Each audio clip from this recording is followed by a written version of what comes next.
Welcome back to the Roundtable on the IH Sports Network, live from El Rey. It is time for our Black Cat Legend of the Game segment, brought to you by the Black Cat Antiques and Collectibles on Main Street.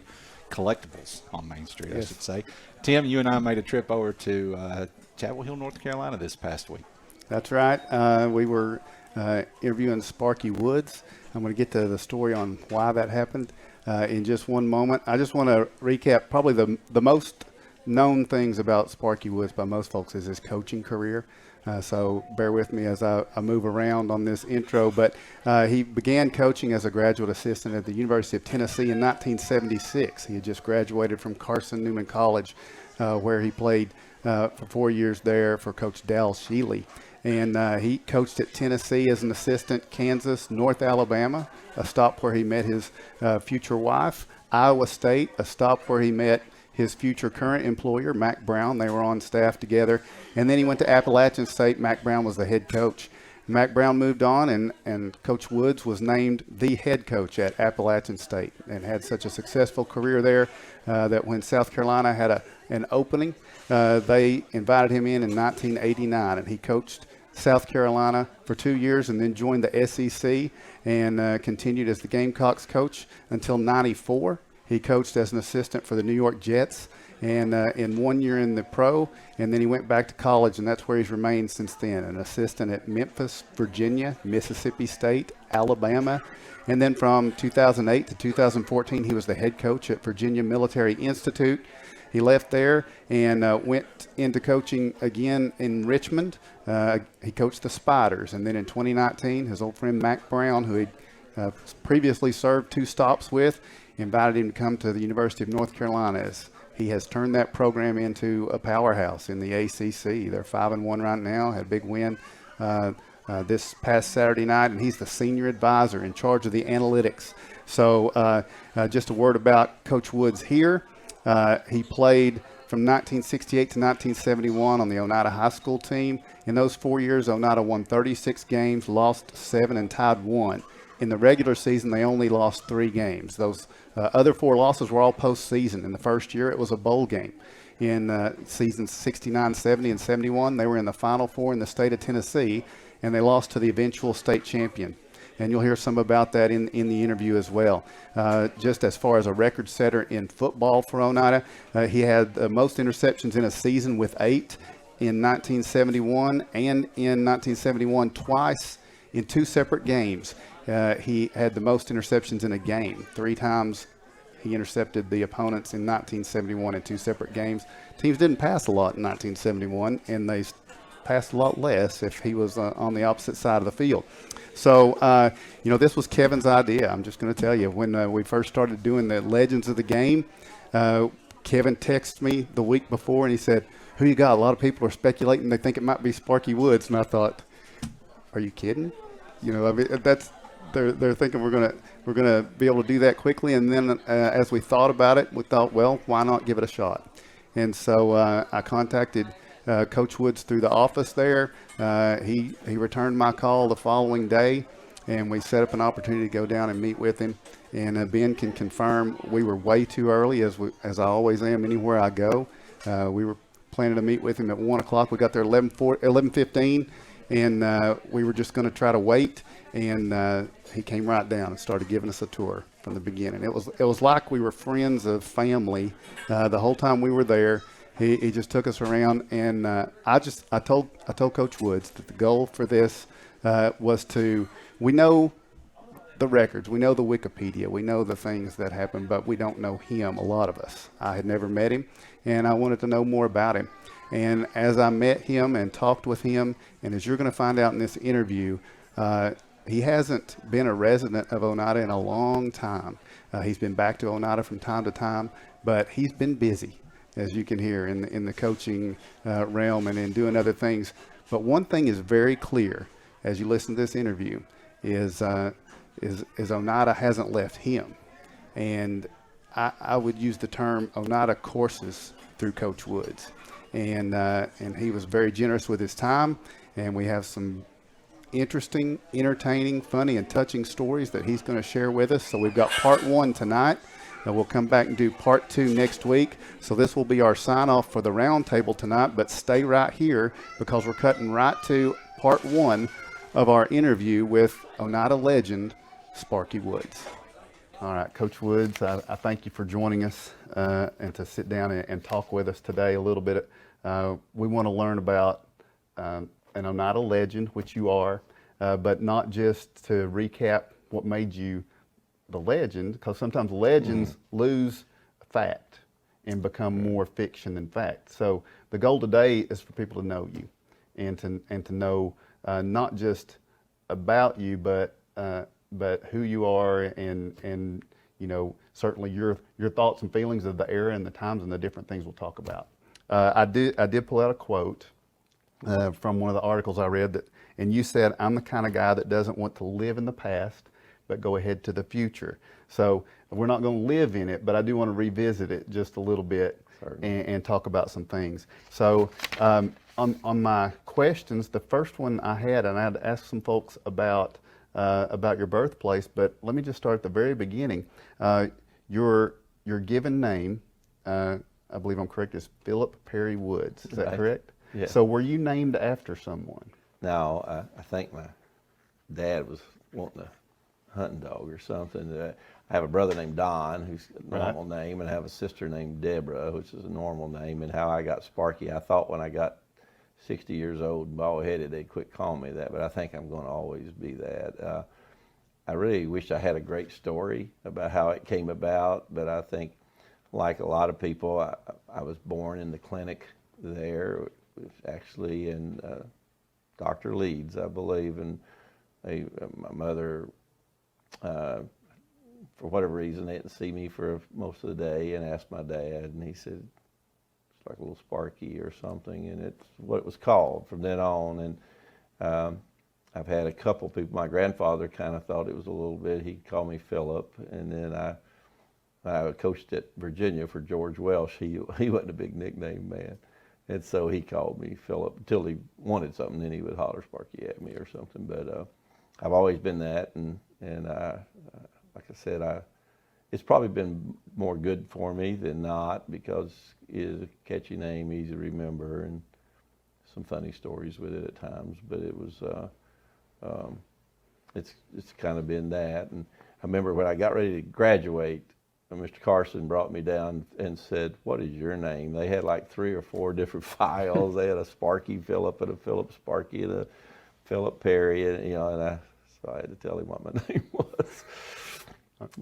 But anybody that used that's pretty much faded. Yeah, I don't remember ever being. If you hollered, "Hey Philip," I probably wouldn't look around. I'd never been called anything but Sparky. All right. So let's talk a little bit about growing up and where you grew up geographically in the county a little bit, and tell me a little bit about your parents. You've spoken, but a little bit more. My dad, I grew up in about 3 miles south of Oneida. I think we had a Helenwood address actually, but my mother, we lived in a restaurant. It was called the Rock House Cafe, and my grandfather had built it. My grandfather was a Pentecostal preacher and a shoe repairman, and most of his boys became shoe repairmen. My dad was the oldest of the 10 children from my grandfather, and my grandfather moved to Oneida from Harlan, Kentucky. He was a coal miner in Harlan and moved down there. And he and my grandmother, like I said, my dad was the oldest of 10. His name was Onis Woods, and he was a truck driver and a tough guy, but a good guy. And my mother, Christine, who I adored, she was a hard worker. She worked ran the restaurant and raised us children. And then I think in her latter years before she retired, she worked in the school cafeteria at Oneida. And so she knew all the kids and probably gave way more food than we should have or something. But she was super, and only died a few years ago and all. And then I have a brother, Don, who was an outstanding player at Oneida and a great coach as well, and went on to win a bunch of football games in Alabama, where he spent most of his time. His wife was Nancy Roy, and she was a majorette at Oneida, and they graduated together. And then I have a sister who's 10 years younger than me who played basketball tonight. Her name was Deborah, and she's Debbie Solansky now. She has 2 sons, and her husband actually is a teacher and coach at Morristown West High School. Her oldest son is a dentist in Morristown, and her youngest son is the deep snapper for the University of Tennessee, and worked on there and earned that position. And for 3 years, I watched him snap that ball against Alabama and Georgia and all of them. He's done a terrific job, so I'm really proud of him. But we grew up right there in that little restaurant. The school bus would turn around there, and I rode the same bus from the first grade until I graduated. Mr. Carson was our driver, and he would turn around in our driveway, and we would go to school from there. And I went to Oneida from first grade on. But anyway, that's my family, and my brother's still alive, and my sister is, and they're doing well. My parents have both passed away now.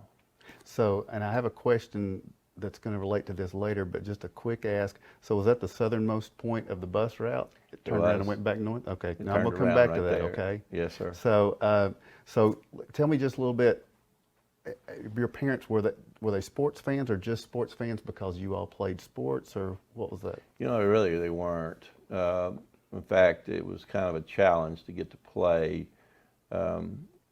My grandfather was real stern, and so my dad was the oldest of that, and he kind of thought work, and you know, he went probably, I think he went to the 8th grade. My mother had the 7th grade, and he was in World War II, and after the war they got married and then moved in down there and lived there from then on.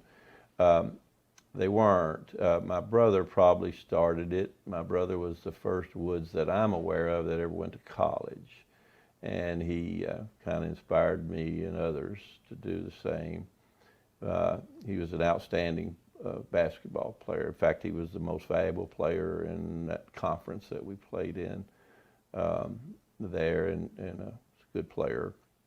He was a good big brother to me, still is, and all. And then he kind of probably was a bigger influence for me. But I tell you, one of the things that probably inspired me to coach was, and when I say coach, I just think coach is a teacher. That's all it is, you know, really. But Coach Williamson, who Blackie Williamson, came there, and he started the junior high athletic program, junior high football program. We didn't have a junior high program until he came, and he got to some booster club or the Kiwanis club or somebody to buy us all uniforms, and so we all started playing football when I was in the 6th grade. That's when he came, and you know, and he just loved me when probably I didn't deserve to be. Like all teachers that I had up there kind of were the same way. He would check my grade card, and you can do better than this, and you can, you know, this kind of thing. And my parents, they were wonderful, but they were just trying to survive, so they didn't take a lot of interest in that. My dad thought, go to school and then go to the military and then get out and do whatever I did or something probably. But they did come. My mother never came to any football games, but she would come to the basketball games. But my dad would come to the game. I remember when we first started playing, he'd said, you know, you come home, you be on that bus today.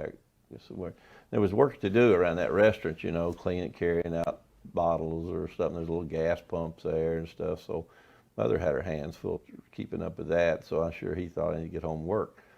But he would say, you know, you be on that bus. I said, well, Dad, I got football practice. And he would mumble something about what's that going to do for you or something and all. But he did come, and as we won, and people would notice the fact that his sons were doing good. And I had it a lot easier than my brother. He was pretty tough on my brother and stuff. But I think that athletics, probably because the people that were into athletics, the coaches, Coach Williamson, Coach Daniel later, had the biggest influence on me and made me want to try to figure out where I was going. And they would kind of like parents as well.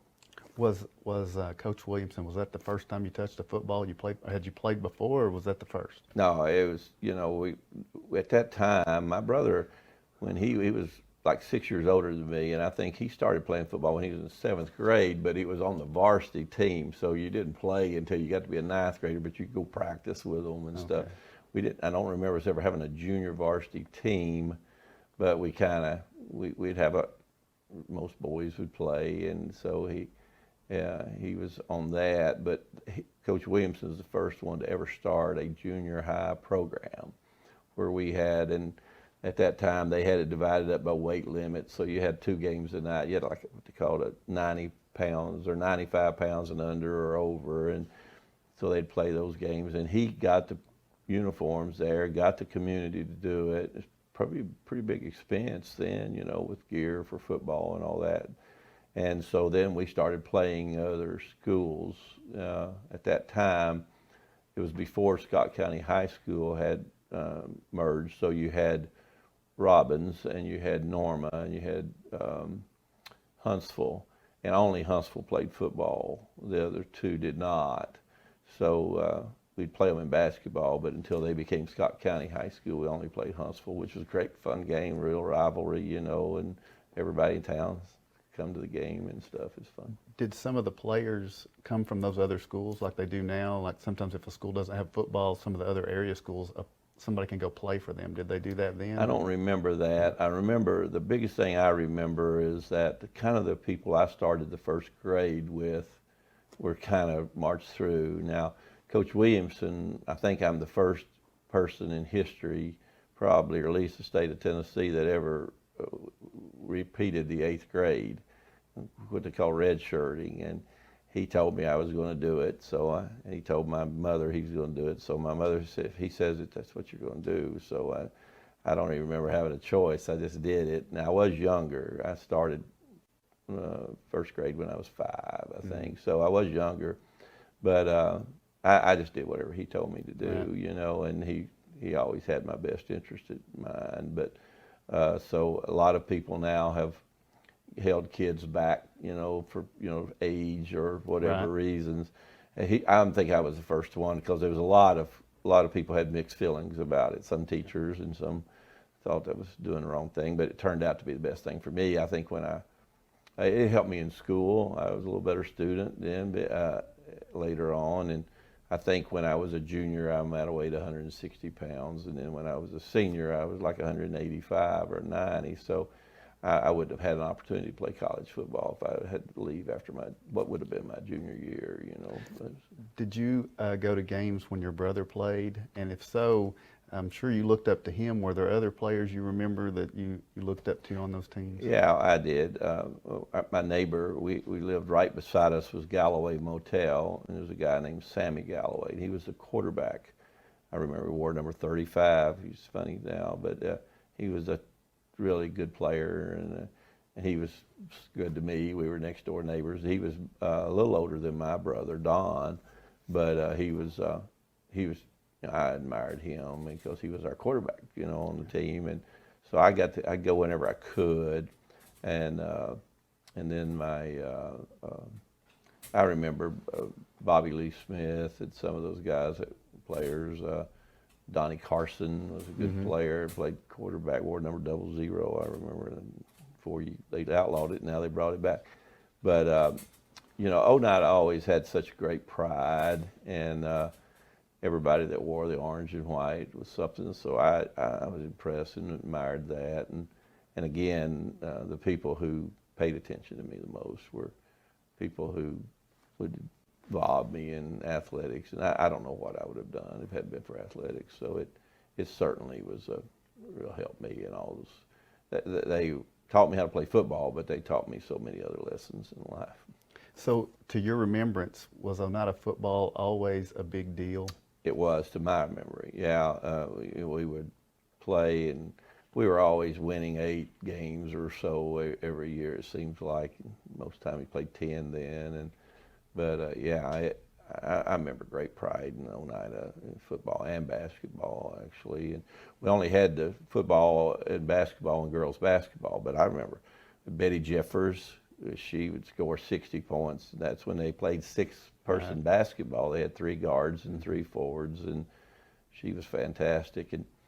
And I remember Ben Daniel was the head football coach, but he was also the girls basketball coach. And then Coach Williamson helped him with the football, and he coached the Little League too. So he would coach the high school and then turn around and bring us down there and coach us, you know. And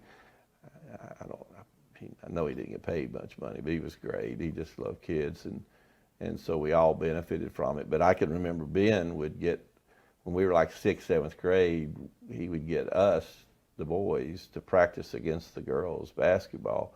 We thought that was great, you know, but they were good. Gosh, you know, Diane Phillips and some of those, they knock you out of there, buddy. They were tough, and so he thought getting these boys to play against them would help toughen them up. Yeah. I think they really helped toughen us up. You know, it was good. So I was going to ask, in the middle school or the junior high, as it was called then, did you play many games, and do you remember much about the games? The first year he started the program, we did not. We played 2 inter-squad games, and I think he got every boy out that was there in school in the 6th, 7th, or 8th grade, and when we played. But the year after that, we started playing, and we won. We won. We would play. I remember losing 1 game, I think, when I was in 7th grade, maybe one or 2 in 8th grade. That's all I remember. We win and all, because we not always won. They won long before I got there, and won after I've left. They've done it. It's all about that town and that school and the people there. They're winners, and so we took great pride in that, and great pride in wearing that uniform. So you played, your freshman year was the fall of 1968. Okay. And then you played the 4 years. In the freshman year, do you remember like the first high school game that you appeared in? Did you play as an 8th grader any for high school? No. Okay. So played junior high in 8th grade. Curtis Thompson. Curtis was our quarterback, wore number 41, and left-handed, tough, and I kind of was his backup, which meant don't play me, play him. He was good and all, but I was little, but occasionally they put me in, let me play defense. You know, I'd play, we got ahead or something, but Curtis is a really good player and a great friend and leader to me. And he was only a year or 2 older than me, but I guess I started my sophomore year, but he had graduated, so he's probably 3 years older than me. But anyway, he was our quarterback, and then I played starting like the sophomore year, I think, sophomore, junior, senior year. Yeah. So can you still remember, you know, a particular, and I know with the number of games, but just in the early games, the first time you remember stepping out, was it under lights? Was it a day game? No, we play all at night. All at night. And I can remember we would dress in the gym, and I could hear those cleats on that sidewalk as you walk down by the school, and you'd go under that tunnel and run through that with all the people there. It's so exciting, and it was great. And you know, everybody you knew in town was just pulling for you and call you by your name and stuff. And I remember like we had a really talented team my junior year. We had Steve Phillips, who I thought probably was one of the best football players to ever play at Oneida High School. He was a dynamic player, explosive and fast, and led the state of Tennessee in scoring. Just a fantastic player. My dearest friend, too. We had a kid named Steve Blakely, who was my other dearest friend, and so we had Steve's, and Steve was a great player too. He was tough, and he could catch. He played like a little wingback position for us, and then he was such a good player on defense and all.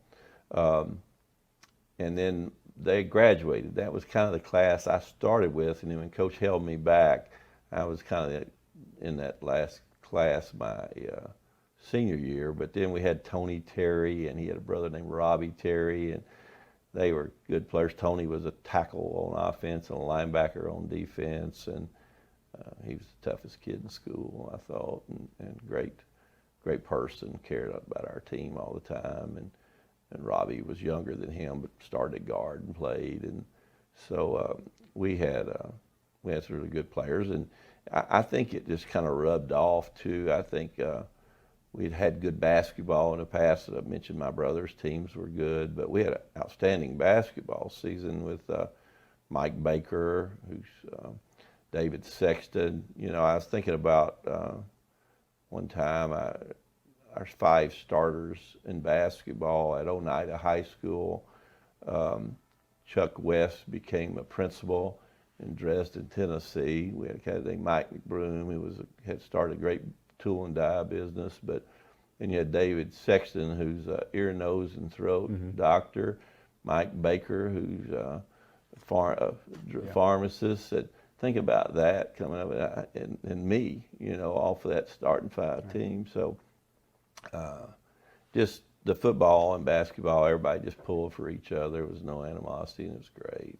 So, Did you love both sports equally, or is that a silly question? I did. You know, basketball's fun. You get to play every 2 or 3 nights a week or something. But I really had a great appreciation and admiration for football. Actually, when I graduated, I had a number of basketball offers. I had one football offer. I had Coach Daniel played at Carson Newman, and he took me over there and said, "You need to look at this kid." And so they offered me a partial scholarship, and I think I had something like 40 offers to play basketball, all full scholarships. So my mama thought I was crazy, but I wanted to coach football. I knew I wanted to do that. I thought I wanted to coach that. So I said, "Well, Coach, I need to play it." So that's why I'm partial toward football, I guess. But as far as just fun, I had a great time playing basketball. We won 60 games or something, I think, when we were playing basketball there. So you knew your senior year you wanted to coach football. How long had you known? When did you? You know, my brother again became a coach, a high school football coach, and so I watched him, and that non kind of pioneered that for me, and so I just felt like coaches in football had so much more to do with the outcome of the game than it did in basketball. At least that was my perception at the time. You know, here I am at the University of North Carolina. You guys say that quietly around here.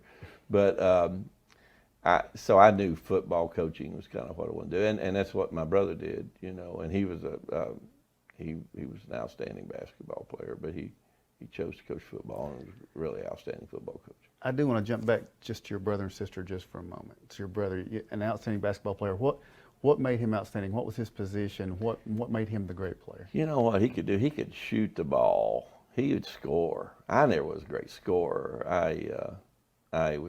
We had a great shooter, David Sexton, and then Mike Baker. He would always get double figures about every night. So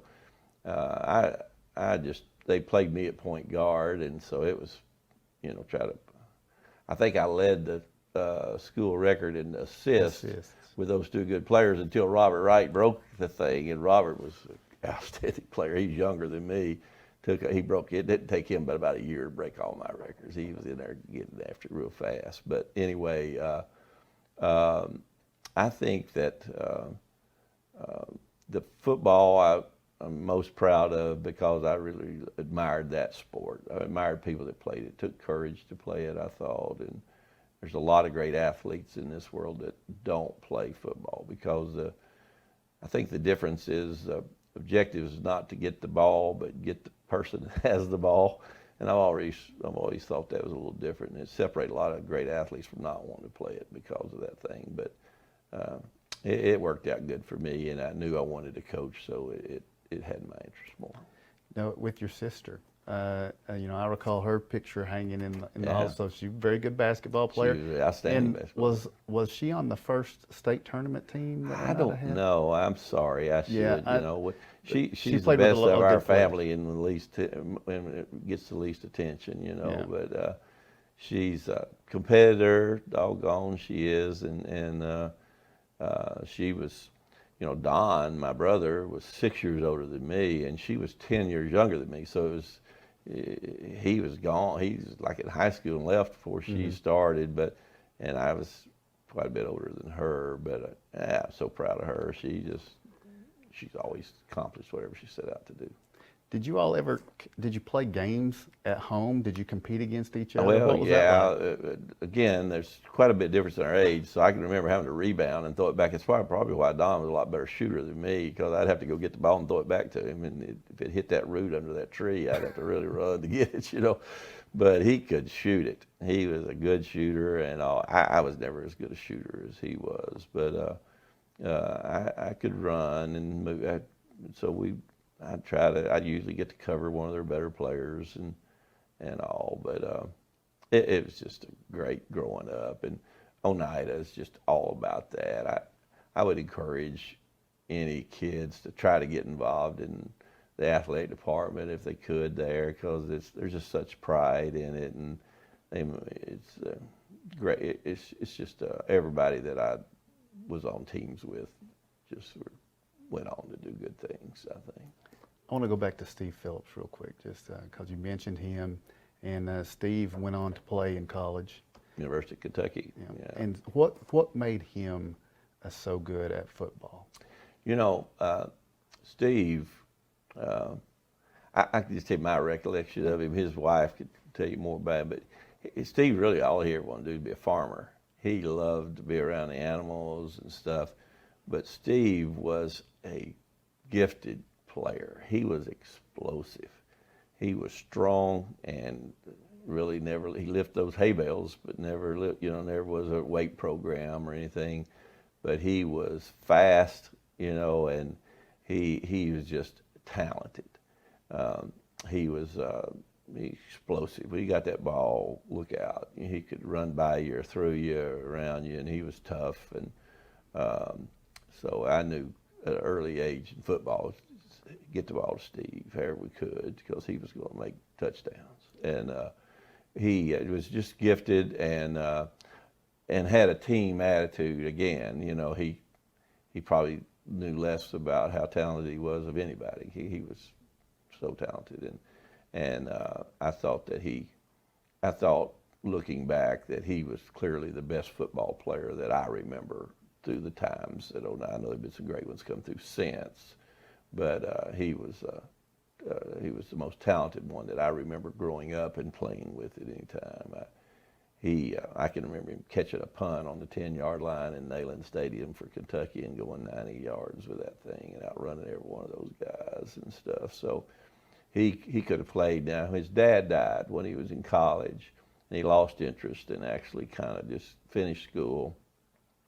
He was in love with Jane and came home and got married, I think, while he was in college and stuff. But his family owned a big farm up in Brimstone. He loved that, and he picked me up on the way. That's what we did every Saturday and every day in the summertime, So, but he was the most gifted of all, I think. He was a good basketball player. He kind of played basketball like he did football. He was kind of ready, fire, aim. Sometimes he wouldn't, but he was quick feet and strong and a sudden boy. He could play. He could play now. He was a great athlete. You sometimes see players that work themselves up before a game, try to fire themselves up, and sometimes you see players that are almost unrecognizable when they're playing sports from who they are when they're not playing sports. Right. And not Steve in particular. Of course, I'd love to know about Steve, but were there any players that you think of that fit that, or was that a thing when you all were playing, just kind of trying to fire yourself up? Or I don't remember that. I think Coach Daniel and Coach Williamson kind of, you again, maybe why I'm interested in coaching, you kind of take on the personality of your coach. Both of them were fierce competitors, but I don't ever remember, a rah-rah speech much. It was, we're going to play our best, and we're going to play as a team. we represent our town and our school, and when you pull this jersey on, what it means to the others that have worn it, it was just they were such good coaches, and I thought our team took that on.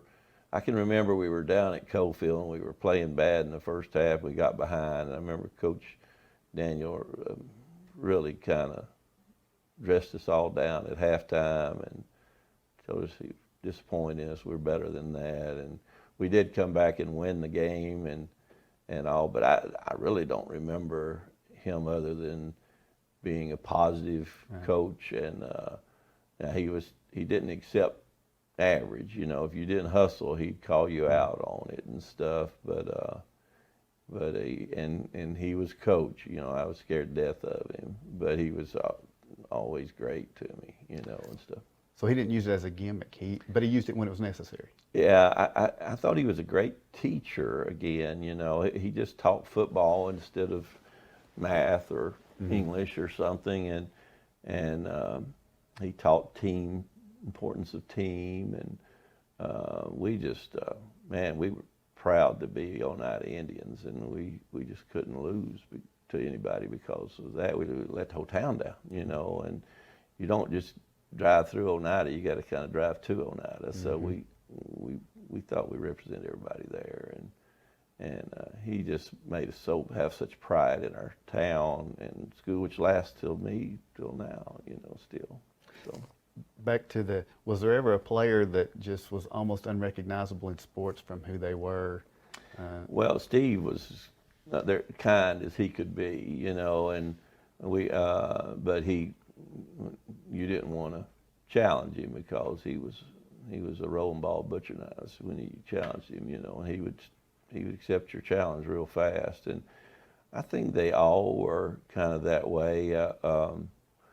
I don't remember anybody that I disliked. I liked everybody. You know, everybody was just team, and I don't remember anybody feeling like they were above the team or more than the team.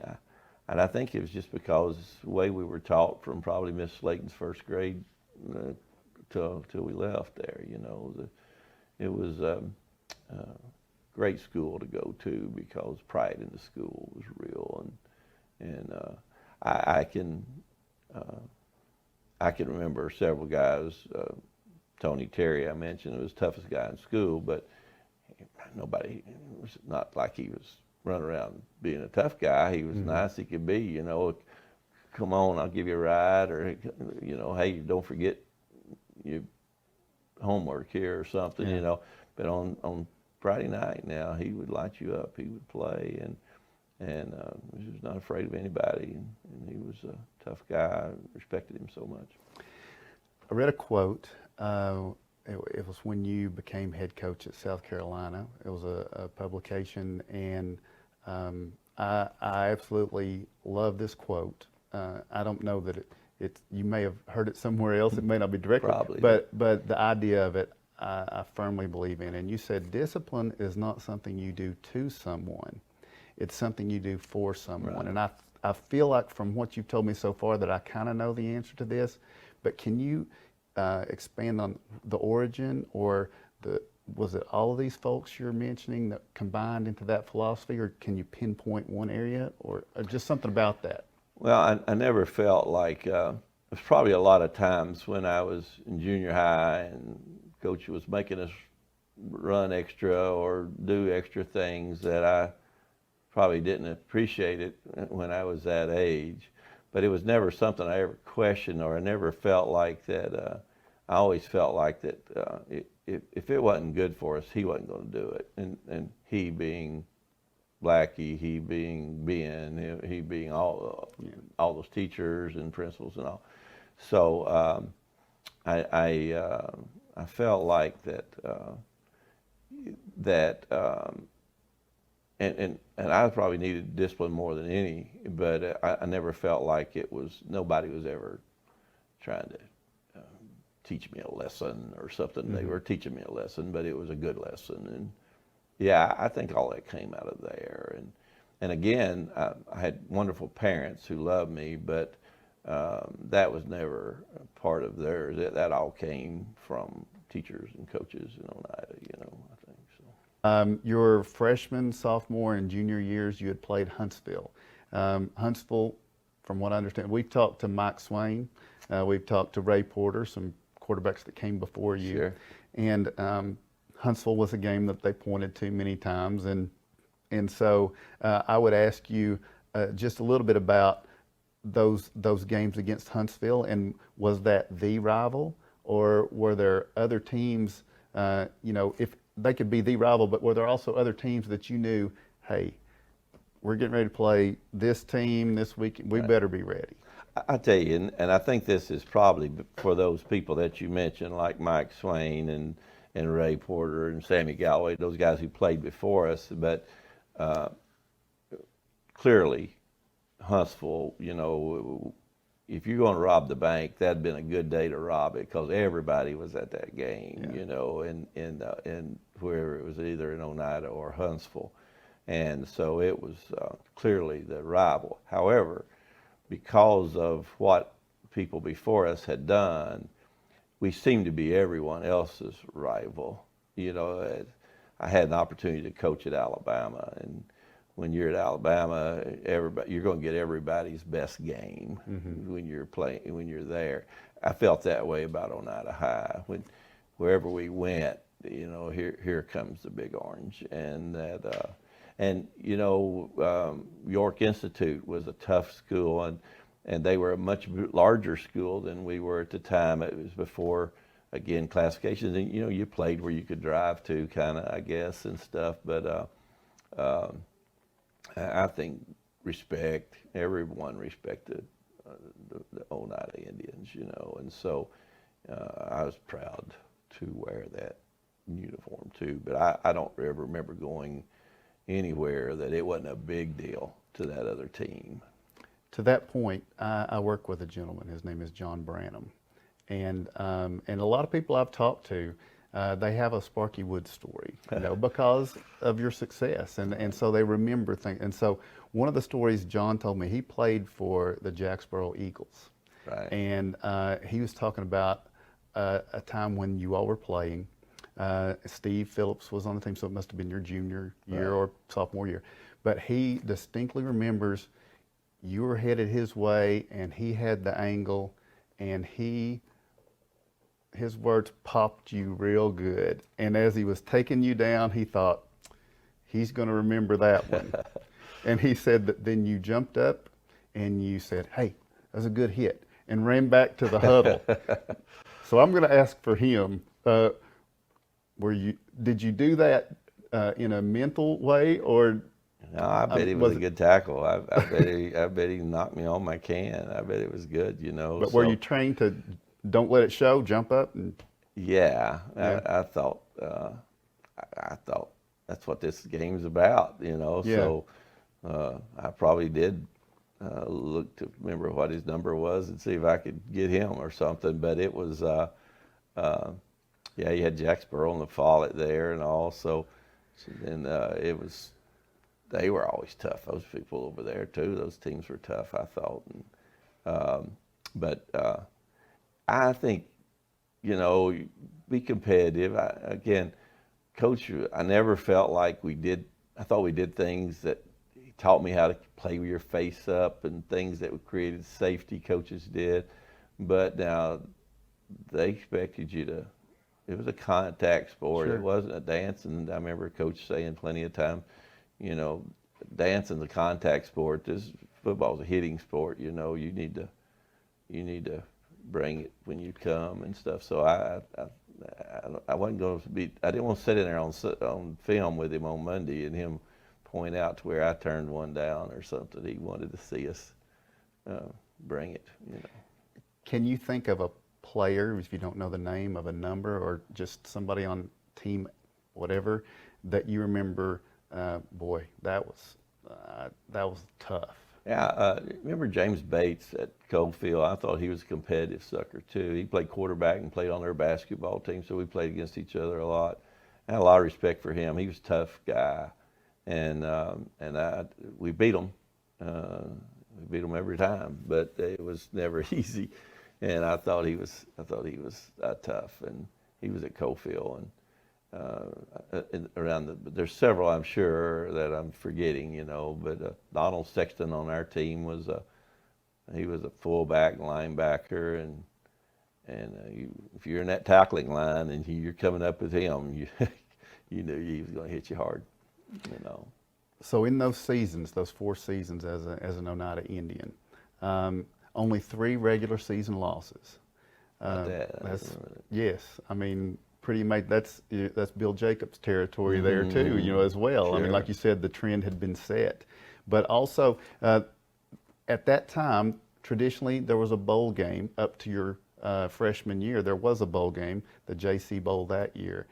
But then the TSSAA experimented, it would seem, because they just did it for 3 years and then moved the playoffs away and then brought them back later. Really? Yep. So for those 3 years, there were only 4 teams that made the playoffs. And for your sophomore, junior, and senior year, I'm telling you something you know, but just for folks watching, you were a participant each of those years and wound up in that semifinal game facing the eventual state champions. Hey, lucky us.